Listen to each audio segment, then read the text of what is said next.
عزتمندو موږ به نن تاسو ته یو دوه کلمې ذکر کوو چې دا ډېرې زیاتې وزندارې کلمې دي چې الله جل شانه د انسان په دې باندې ګناه معاف کوي او نیکۍ ورله په عملنامه کې لیکي. هر انسان دا غواړي چې زما د ګناه معاف شي او ما پسې د نیکي ولیکلی شي.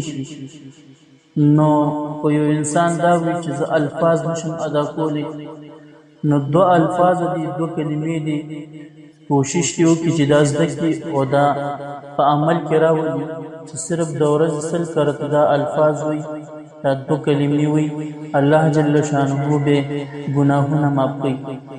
که دغه ګناه د سمندر د زګ برابر عمره هم وي، الله جل شانه به په خپل قدرت سره معاف کوي.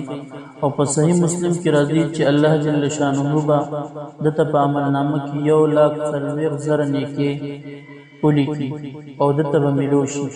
نو موږ تاسو چې کوم دي دا دوه کلمې دي، دا موږ تاسو سحر سل ځله وایو. سهار کې انسان لمونځ وکړي، لمونځ نه وروسته فارغ وي، نو بیا څه ډېر مشغولتیان یې خپل ذکر اذکار کوي. نو په ذکر اذکار کې دي دا کلمات هم شامل کړي ځان سره. صرف او صرف دوه کلمې دي، ډېرې اسان دي او ډېره فایده پکې ده.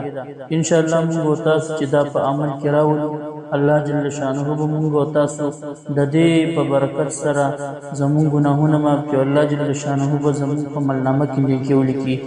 سبحان الله وبحمده، سبحان الله وبحمده. او دې سره بله کلمه ده سبحان الله وبحمده، سبحان الله العظیم. که هغه سره ویلی شي ډېره بهتره ده، او که نه شي ویلی نو صرف دې دا ووایي سبحان الله وبحمده. په دې سره به الله جل شانه د ده ګناهونه مات او په عملنامه کې به الله جل شانه نیکۍ ولیکي.